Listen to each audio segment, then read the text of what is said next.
Hunky-dory. All right, let's get started here. So first, right out of the gate, how comfortable are you with qualitative analysis today? Very comfortable, somewhat, or just getting started. So if you would put your answers into the poll, and we'll kind of get a little pulse of what folks are, of where they are. So a lot of folks just getting started, and about a third. Okay. And we have 27. Okay, so we have about 2/3 are just getting started. I will start with basics, no problem. Somewhat comfortable, and maybe you all are just kind of getting introduced to how AI can help you with qualitative analysis. So thank you for that, and we'll go on here. I can share results. So the qualitative research challenge, basically, when I was a kid, 30 years ago, we really did everything by hand. That was the only choice. We sat around a kitchen table of mine. There was four of us. So if there's other colleagues that can help, I mean, check out with your advisors. I'm assuming most folks are students here, but maybe we should ask that question. Um, it was a year-long process, okay, to really excerpt interesting thoughts from participants and then really developing codes and themes. So 160 hours, that's kind of on the light end. I mean, we were in a few hours for 50 weeks. So yeah, maybe that's about right. Um, there's different approaches to doing qualitative analysis. We'll talk about some of those. Certainly, coding is a very tiring thing to be doing, and often, we really had no ability in the past to go from our qualitative results into a discussion chapter. And you'll see that Intellectus Qualitative really permits that discussion chapter draft for you.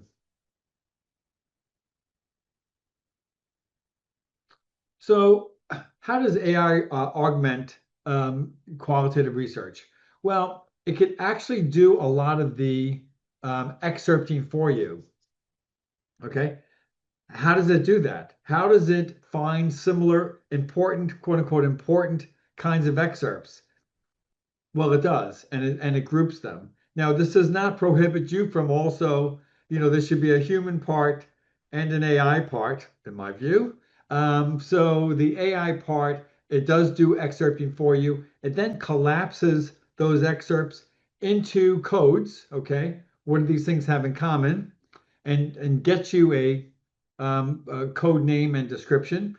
And then the codes are then collapsed into themes, so some superordinate code, all right?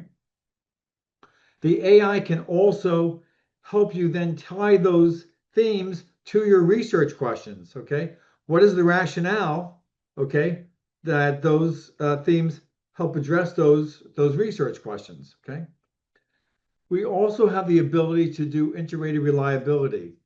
When I assessed faculty in the past, why don't you do integrated reliability? They said it's too arduous. And I agree with that. From somebody who spent several Saturday mornings with 15 students, organizing a room, getting the materials, our integrated reliability streamlines that process very simply. As I mentioned, there's also a discussion chapter draft that is now putting your particular results, okay, into the into the existing literature. Okay, how is that matching? What are the practical and theoretical implications of your findings? What's the summary of your results? What's the limitations, and so forth. And the last row is really the guided reflections. This is for students and faculty and for provosts. And I really do see these as serving these kind of three stakeholders. For students, it's really assessing what do you know, all right? Do you really have a grasp of this AI output, all right? In a way that you can really explain and people can feel comfortable that you understand what's been done here, okay? It is also for faculty to see where the gaps are in students' thinking, all right? If they're not responding appropriately to some of these guided reflections, that's a learning opportunity, okay? That's a place to help strengthen and perhaps even direct those conversations. And for provosts and deans that are on the line, certainly this is an accreditation piece of evidence, right? Do the students actually have these core competencies? And so those guided reflections can really support those three kind of points of view. So, has anyone ever used AI in qualitative coding? So let me see if I go back here, and Melissa will put up the quiz here. Okay. So I'm really happy to see that some folks are. I shouldn't be biasing the answers here at all. So 8 out of 10 have never used qualitative coding. Well, you're in for a treat. And for those that have used it, I am curious if, so it's kind of holding steady at 8 out of 10 have never used qualitative coding using AI, and about 20% have. Well, you're in for a treat. I am interested for those folks that have used it, those 2 out of 10.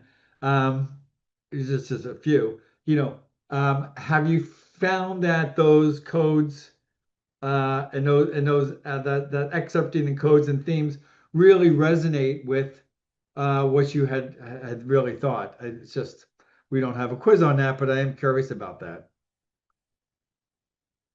Okay, so some of the functionality, and I'll be brief, some of the functionality with Intellectus qualitative, so you know that you can look for things, okay?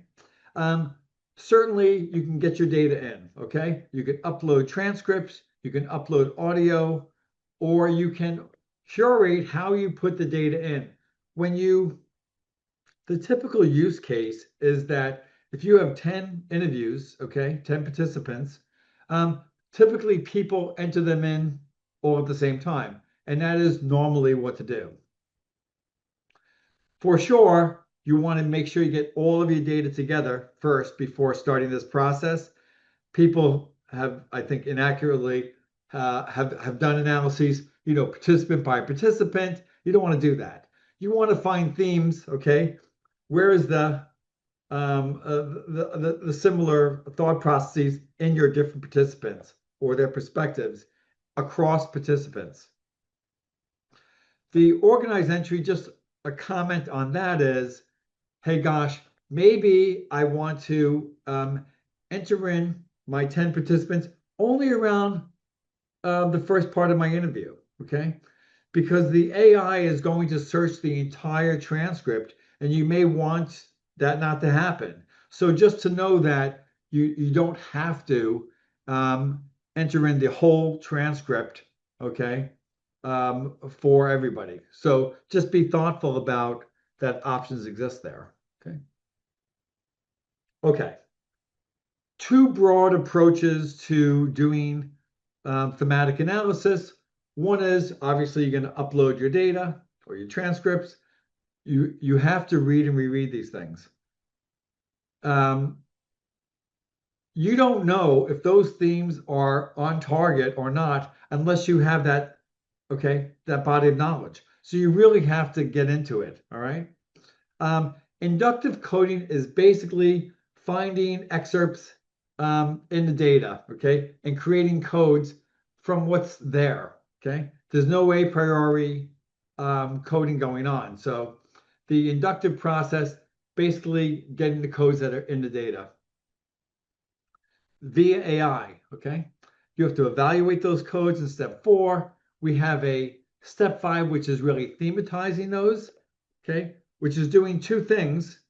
One is, out of your 10 codes, 15 codes, how many themes represent those codes? Is it 3? Is it 8? What is it? So the tool actually can suggest the number of themes.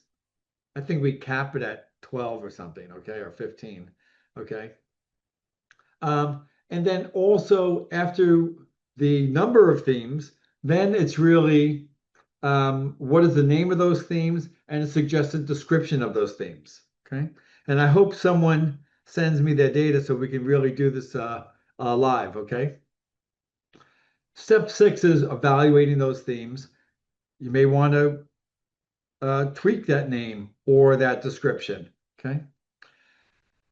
Then there's the process of step 7 of aligning your themes, okay, with those research questions. Why do they go together? Okay, what is the rationale? So the AI provides a suggestion about that.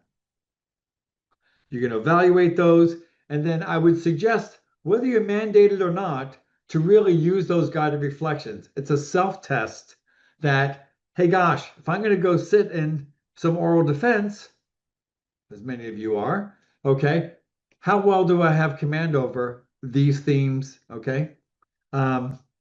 We just saw a beautiful GCU just presented a great qualitative. Someone just described their qualitative dissertation, and really you could tell that a lot of what she was describing was really reflected in the kind of the guided reflections. She had command over every aspect of that. When it comes to your thematic analysis, you need command over everything. The excerpts, the codes, the themes, the names of those, how they relate to your research questions, and then also, I didn't include the discussion chapter, okay? Every part of that. The deductive analysis is the same process, except you are uploading your code book. Okay, so when you're uploading your code book and you say, "Hey, guess what? I know these folks are going to have perhaps different kinds of themes or codes. I want to see if there are excerpts that support those codes and themes." That's the deductive process. Basically the same exact thing, but one is you're using a code book in the deductive process, and the tool is finding the codes in the inductive process. So now we're going to see how well I explain that. Okay, so which process derives excerpts from a code book? All right. So I'll see if I have to go slower, okay, or not here. All right. All right. So about 3/4 of you is deductive, okay, and about 1/4 of you is inductive. I appreciate you taking the check. Only 46% of you are answering. That means other folks have to get involved here. All right, there we go. Now we have some more. So you want a large number of people answering these things. So about 2/3 of you had the correct answer. So the code book, when you have the code book, that is deductive. Okay, so that's correct. Inductive, my mnemonic is the codes are in the data. Okay, not from you. So inductive in the data. That's the mnemonic that I use to keep my brain straight. So and it makes me want to go slower. And Ms. Moran, you can slow me down anytime. Okay, just slow down my explanation of these things. And again, this is all being recorded. She'll have this after.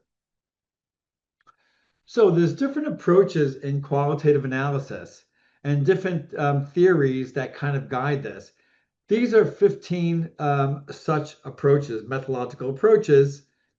The important thing is, one, you should be considering an approach, okay?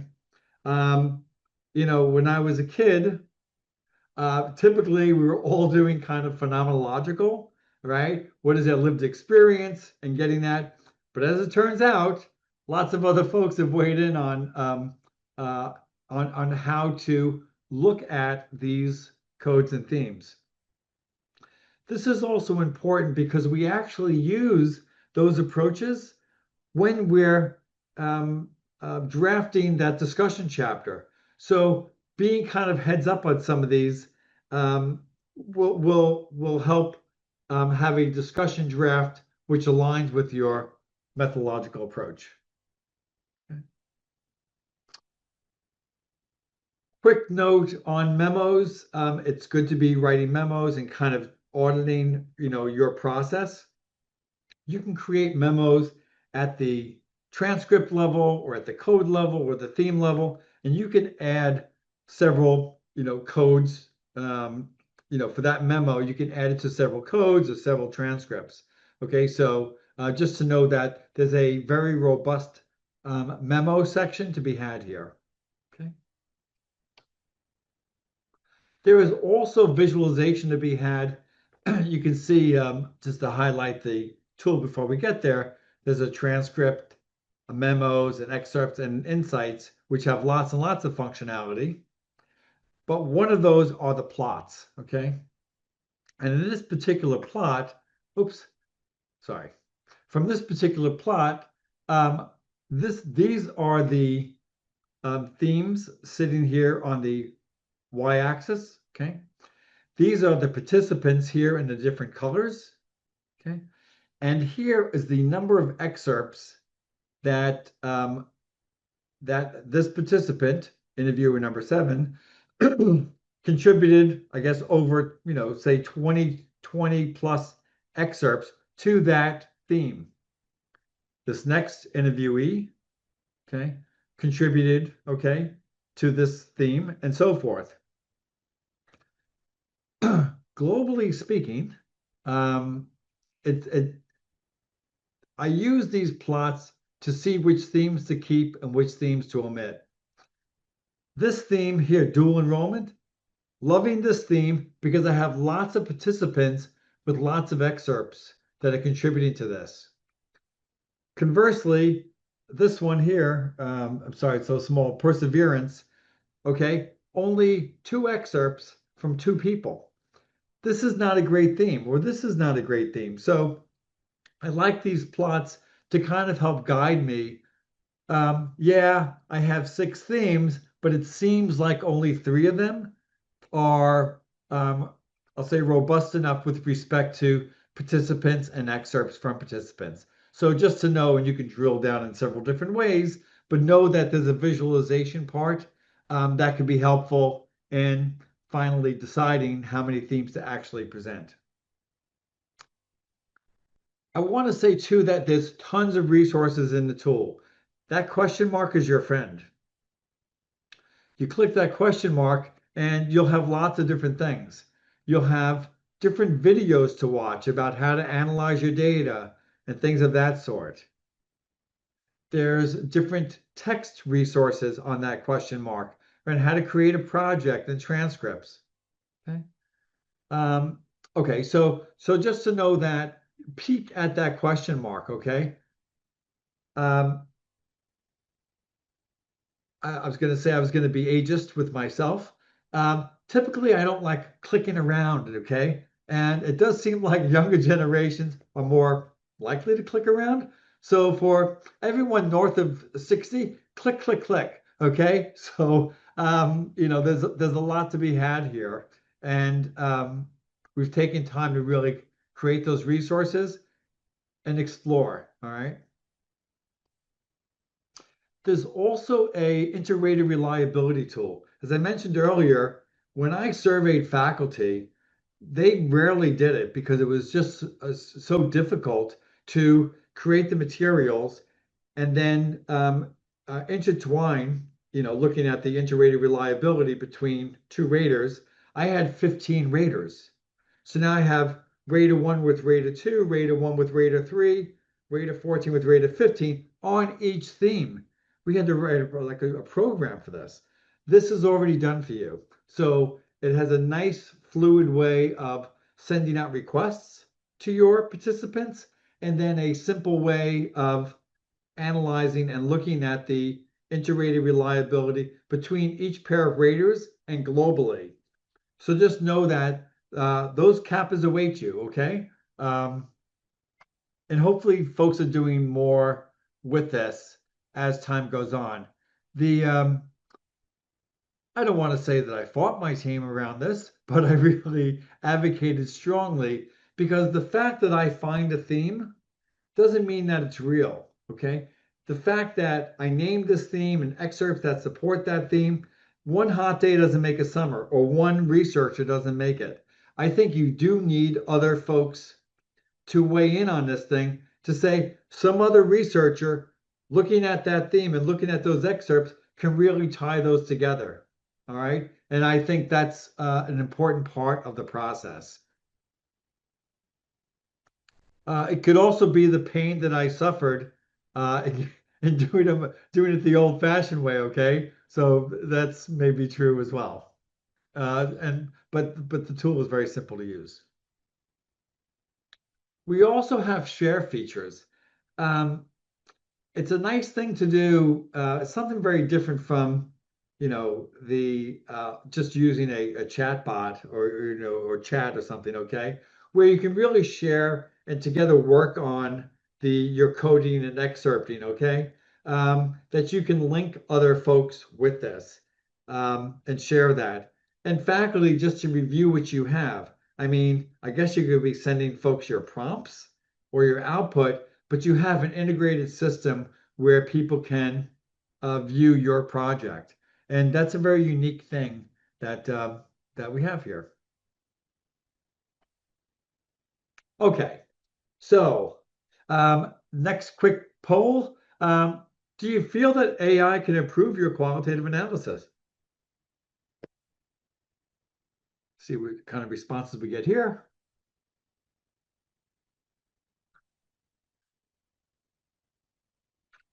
So we have about 8 out of 10 thus far um, are kind of getting confident that, hey, we could do something.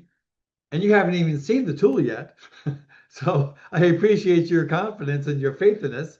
Unsure, I think is also warranted since you've not seen how this thing actually works yet. So, okay, happy for those eight out of 10. Okay. All righty.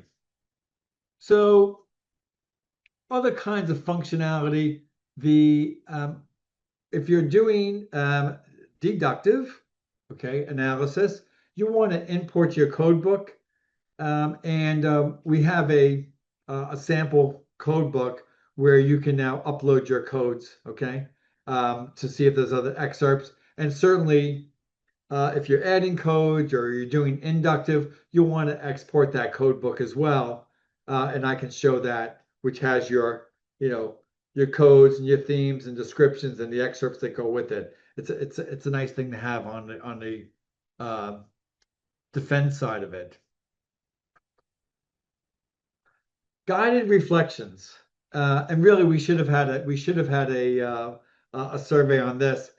I am interested for well, we don't have it up there yet. Um, the the ability of faculty to assess the core competencies of students, I suspect is up in the air. If faculty want to weigh in on this on the chat or the Q&A, maybe in the chat about your confidence level that students really have the competence once they're using AI. So I think we're probably all in agreement.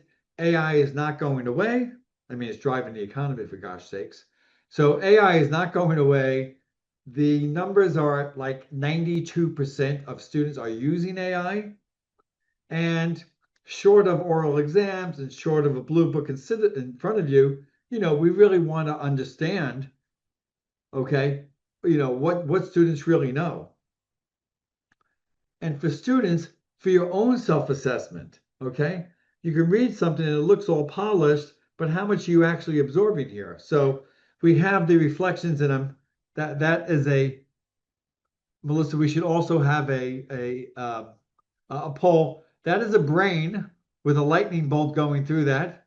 If anyone does not think that's a brain, I am curious what you think that is. But the intention was a brain to really, do you have the aha and really get what you're looking at with respect to the AI. You can demonstrate your critical thinking in this process. that is also a nice audit trail when you download that discussion. Okay, you'll have a nice uh, document, which is your evidence as a student that you really get it, faculty as a way of saying that students are really getting that competency, and for deans and provosts that this is my accreditation kind of evidence, okay, that students are really learning stuff. And in this particular, in IQ, in Intellectus Qualitative, we are assessing 36 core competencies. Okay. Okay. Some kind of wrap up here. So we're going from your analysis being completed, codes, themes, alignment, to a discussion chapter, to your discussion, well, your methodology approach, phenomenological grounded theory, into your discussion chapter. And from your discussion chapter, you can look at the guided reflections, assess those, and really, for all stakeholders, see and assess in some fashion what students are bringing to the table. Okay. Okay. So off to the live demo. You can log in here.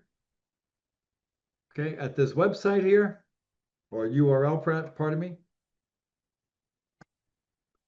All right, let me get sync that down. Okay, and then I'll get to your question about the purpose and function of the memos.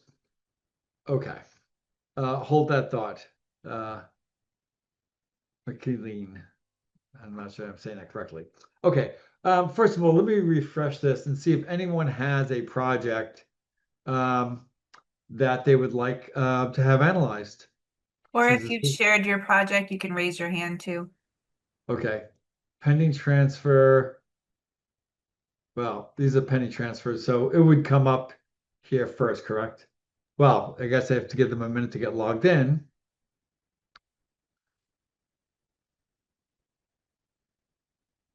Oh, Vicky Ray, thank you. Much easier. All right, so let's go play with some of the ones that I have here.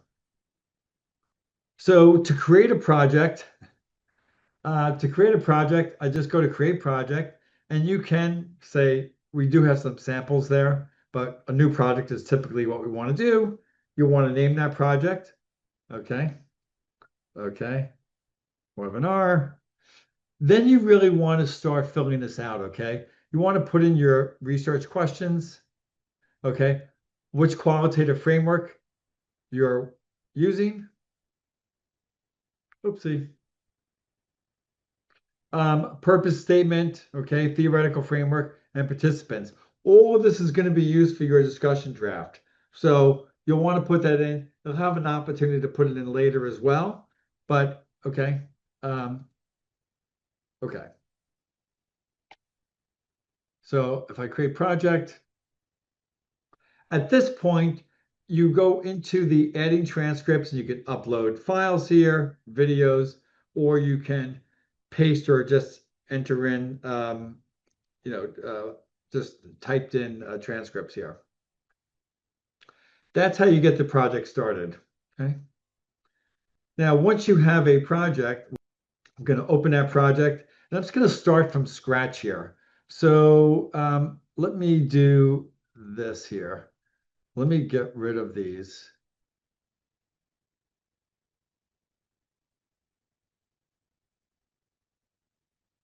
Okay. So let me go ahead and delete these. Delete everything. Okay, so now we're sitting with interviews here. Okay. All right. No codes, no themes. So I'm going to go to AI tools, and I'm going to go to inductives. I do not have codes listed. I'm going to go to inductive. So AI is examining all of your transcripts simultaneously. Please ensure all your transcripts are uploaded. This helpful comment is for those folks that had put in one at a time. Okay, so it's looking at all of those transcripts, and I'm going to start the coding process. Now this does take a minute or several minutes, as the case may be.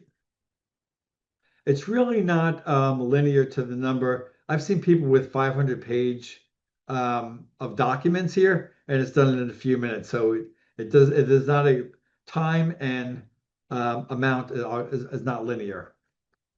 I think these things are all working in tandem here.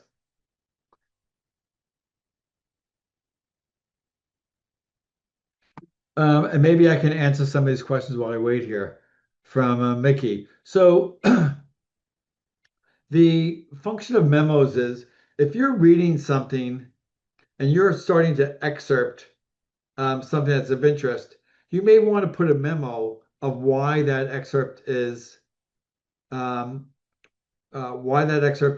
stood out to you. Okay, or for particular transcript is, hey, you know what? This seems like an outlier person. You don't have to write this down on a piece of paper. You can kind of keep your thoughts going in these memos. So it's just a way of tracking your process. Alrighty. So what we have found is that through the inductive mode, we found 30 separate codes consisting of 131 excerpts. I typically just go to apply to the project. You can refine these and say, I don't want one of these, but typically we just go to apply to the project. And here you can see all the different codes here. So if we go in and just click on the code, we have a name of a code, advisors roles in dual enrollment.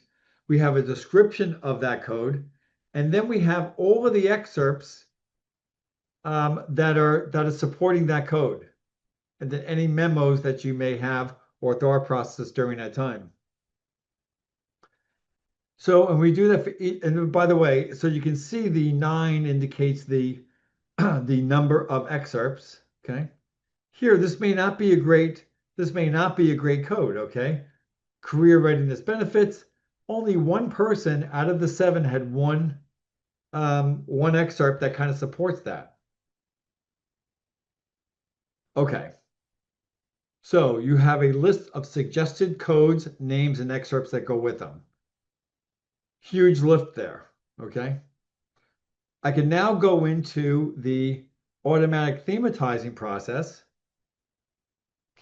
And here it's going to suggest the number of themes that captures those. What do we say? How many codes? Um, okay. So the tool is recommending 10 themes. Okay. And you can update that by, I don't know if I want to do that. You can update that by making it a larger or a smaller amount. Okay. Okay. So let's assume that we want to go with those 10 themes. By the way, you could delete these themes later and so forth. I'm just going to apply them to the project.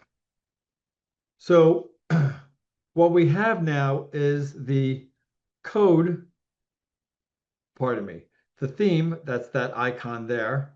These are the code icons there. Okay. So we now can see that we have a theme name, Bridging High School to Post-Secondary Success, the suggested description of that theme. Then we have the frequencies of these codes, okay? And then how many excerpts are sitting in there, okay? All right, so those are the codes that go with it. And then here are all of the excerpts, which is going to be all of the codes excerpts, all combined into Bridging High School, okay? So in a pretty short order, we have a description of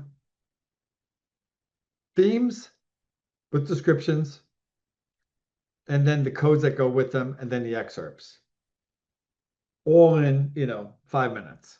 Okay. Now I want to go to my next real step is to go to the insights.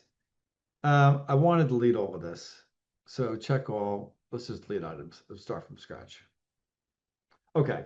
So once I go from transcripts to insights, there's several things I can do here. I can, well, let me give you my process and then we'll take it from there. First thing I do is go to the bar chart. I want to know out of all of these themes and looking at these participants, okay, which themes I want to keep.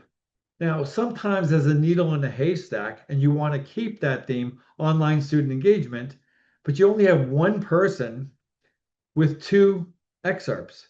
I'm not crazy about that. I may not be crazy about these things. So you want to look at these, but at first blush, I want to say, I want to get rid of those.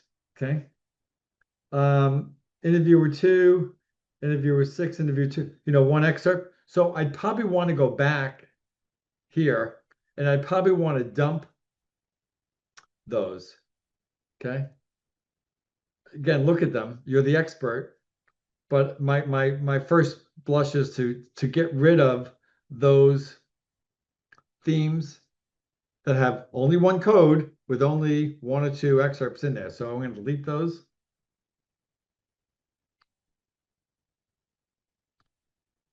So now when I go back to insights, okay, I'm happier with that. All right. Because again, one person saying one thing doesn't sound like a theme to me, or even two. So that's my first process. I go to my plots. Okay. The next thing I want to do is now tie my research question, okay, to these themes. Now,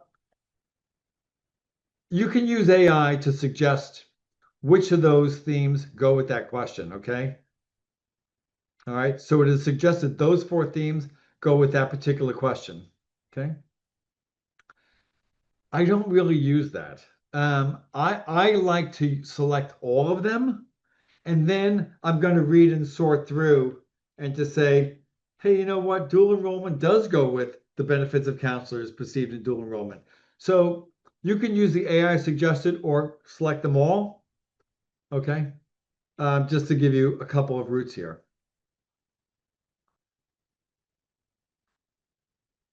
So here is my research question, okay? And then here's my first theme, dual enrollment, navigating barriers to unlock student growth. This is a rationale for your consideration of why navigating barriers to unlock student growth answers or examines the benefits. Okay. Here is the excerpts that are, pardon me, here's the excerpts and the codes that is giving credence to this paragraph here. And then this is the next theme and the next rationale, okay, to go with that particular research question. All right. This is beneficial because at the end of the day, the discussion, pardon me, the results chapter that I want to look at is I want to look at the research question. I want to then talk about the themes that go with that research question, the reason those themes go with that research question, and then the supporting excerpts. So I want to build that argument of these themes and excerpts and description of themes and rationale to that research question. And I would present it as that. Other people may have different structures, and I'm curious for the faculty online if you have a different way of presenting those results, but that seems logical to me. The only thing I would add is, and I think Melissa, we should add, is that I think to have, and we may just do it, of having some overarching structure up top, which is kind of saying, these research questions, these themes, okay? Some overview of what's coming, kind of like we do in a lit review, but I think that would be a good orienting functionality. So research question rationale, got it. Then I need a theme description, okay? Well, here are my different themes. You have to look at these things. Again, I check all okay? Because you really need to see. So what this provides you is the theme name, the theme description, okay? The codes involved with that theme, okay? And then the supporting excerpts. So some best practice here. Best practice here is um, I do not want from the same speaker, okay? So that's one thing. So we have to look at that, Mel, that you want different people here. Typically it says the participant name, okay? So you want to have different participants here, okay? And you want perhaps 3 to 5 of them, okay? You don't want if some themes have 14 excerpts, you don't need 14 excerpts to describe that theme, okay? You want some good concise ones here, okay? All right. So the next part we want is the discussion draft. Now, I've already filled out these aspects, okay? And this does take a minute. So what it's doing is, and if I go back for a second, and you can click out of this thing. When I go back here to update, it's actually, it's drafting the discussion chapter from Brown and Clark's framework. So if I click back in here, and you can click out, Melissa, did we get an email notification that this is happening? No, that's just the lit review. Just a review, okay. All right, so just to kind of recap here, in the insights document, we are using the bar chart to guide us to figure out how many themes.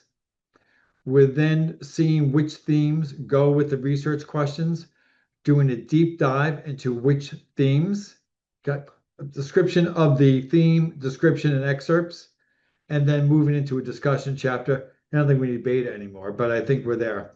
You can go into kappa analysis is here, excerpt list, memos, but this is the main nuts and bolts of it, okay? All right. While that's chewing, why don't we see if there's any questions? Okay. Any questions we have going on here from There's one in the Q&A. okay, got it. A new PhD student, welcome. I'm interested to hear your process for finding others who have similar themes. I would turn those themes into I would turn so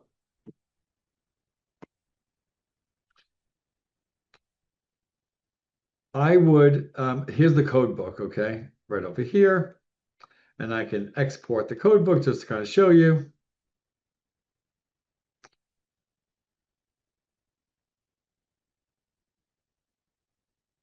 The inductive is really just looking at codes, um, not themes. This is wrap. Well, and this question came in a bit ago. Malcolm, were you asking about the iterator reliability to see if other people? Oh, is that the question? Sorry. I'm not sure. I know it came in a little bit ago, so I want to make sure yeah, that's what they're asking. Finding participants and finding other raters takes a minute. I mean, presumably they shouldn't have to have, a doctorate in your particular field to be able to say, looking at that theme and they're doing basically a matching task of the themes and the excerpts, okay, and saying that excerpt goes with that theme and not with those others. So I don't have any great suggestions for doing that. I know Qualtrics, I hate to give them credit. Qualtrics and SurveyMonkey have banks of folks that you can buy, basically. All right. So, okay, so I was answering the wrong question. It's still chewing here. Okay, go to another question. Um, how do I prepare my dissertation for publication in a peer-reviewed academic journal? I think some of the things we're talking about is that preparation work, having a code book that you have excerpts that support it, doing integrated reliability, and so I think having a good, thematic process is the preparation. Specifically, can I analyze my dissertation, identify potential journal articles within it? Can I analyze my dissertation, identify potential journal articles in it, recommend suitable journals? So I think you're kind of out of scope for what we're doing here. Um, okay. Yeah, I think I'm sorry to say I think it's out of scope of what we're talking about here. Happy to talk to you about journal publications after. Um, okay. So Um, so we have the discussion chapter here, and I think the best way to show that is just downloading this thing. But before I show you that, I want to get to the reflections. So faculty, here you go. So when students are going through and looking at reading the rationale, um, okay, they could be answering these questions here. Does the rationale accurately capture how each theme addresses each research question? That's a good question. Okay. Completeness. Are there connections between the themes and the research questions that are missing or understated? Okay. So you're getting responses to this, all right, and to the introduction, okay, and to the summary of findings. All right. So there's many different types of places for students to check your own knowledge as you read through this, and for faculty to kind of see what we're doing here, okay, as the student, on Beam. So this is the insights document, which now it's going to be much, much longer because we only tied themes to one research question. We only did a deep dive into one theme, and then we have many themes and many research questions. So these documents are typically, 6x this. So, but just to show you what's here, should be using my whole screen here. So, here's a research question. Here is the one theme that might go with that question and that um, suggested rationale for that. I'm going to scroll then down to the theme description. So this is a theme description for dual enrollment. That description of the theme is different than the rationale. Okay. And then the supporting excerpts that you absolutely have to vet and tighten up here. Then the discussion chapter. Okay. And if you go through the reflections, you'll have a good understanding of this. So summary of the findings. Okay.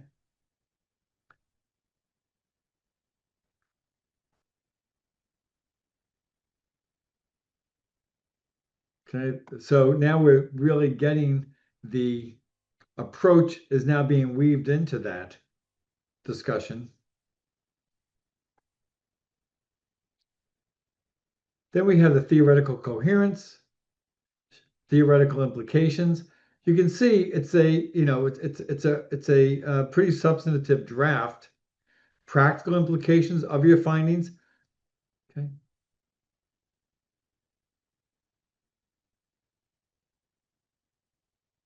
And you can see it's tapping into, okay, other theories here and other research. Not as much as I would like, by the way. I think your lit review should be woven into, and maybe in future iterations, we will have your lit review here. Maybe that's the next step here too. You should be weaving in your own discussion, your own lit review into this thing. But limitations, but it's a start, okay? Recommendations for future research. I mean, it does get into other things, but not to the extent that I really want to see here. Conclusion, and then after references, then this is something that you can think about after, provide to faculty faculty require this. Even if they don't get it all, require these things, okay? This is getting a sense of how much these students are actually learning here or getting. So these are, and by the way, happy to have you weigh in on these buckets, okay? All right. All right. So that's kind of the broad overview of the Intellectus qualitative tool, how you can start a project, how you can upload interviews, how you can excerpt, code, and thematize them, how you can vet the themes, okay, and then tying themes to questions, research questions, deep dive into the themes, a discussion draft, and then reflecting on that discussion draft. And I know there's things I missed with other things, but I think we're kind of where we're at here. I am curious now. I want to go back for a second.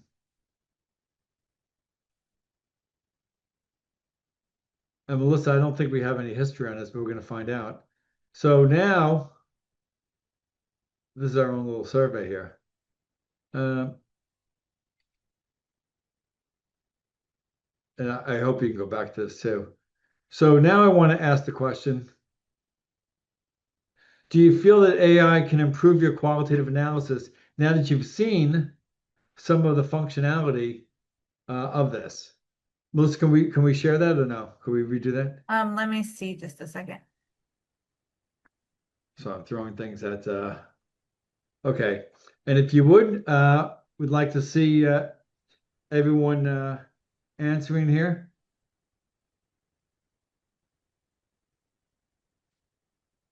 Okay. Melissa, do we happen to have the poll numbers from before? And I'd like everyone to weigh in on this. We got a bunch of you. It's about a quarter of you. So, Melissa, do you know what the yeses were before? I do not. They get deleted when I relaunch the poll. All right. Well, we're at a very strong 94% now. I don't think it was 94%. I want to say it was 60%, 70%. Uh, that so very strong that most people feel as though that it can assist. Um, for those that are unsure, I just invite you to play with it. Okay, play with the tool and to see um, after you read a transcript by hand or thematize it by hand, rather manually, in AI, whether or not that's really kind of there. Okay, other questions? Let me just do a final thing here. Um, just to connect, here's our contact phone number.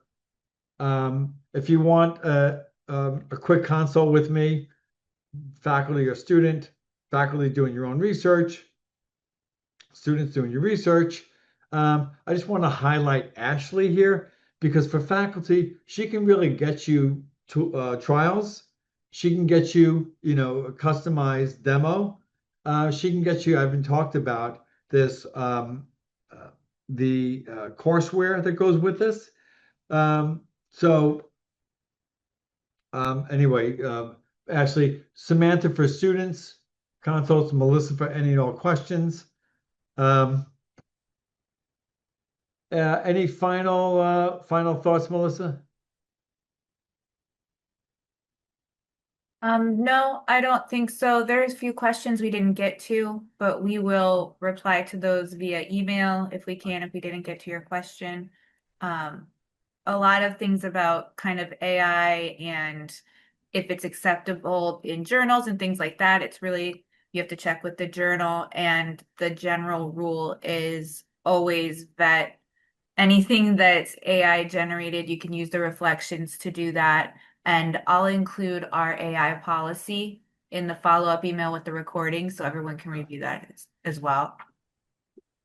Yeah, I mean, I think people have figured it out. I mean, certainly you want to be right everything. I just want to use those ideas. I mean, the excerpts are going to be straight up. You're going to figure out, hey, those excerpts create that code makes sense or doesn't make sense. So for sure, it, it, it's it's definitely an advantage over the manual process from 30 years ago or 5 years ago. Um, so look at it as, support for your efforts rather than I'm going to turn it over, not read it. That's ridiculous. So you really do have to vet everything and having that, even if you've done the interviews, or the coders, to make sure that they have a really great sense of it, of that data. There's other upcoming workshops on quant, on methodology for DMPs out there. We have a special workshop for you. And I just want to thank everyone for hanging in there and spending time with us. So thanks so much. Stay safe. Have a wonderful weekend, and we'll see you next time.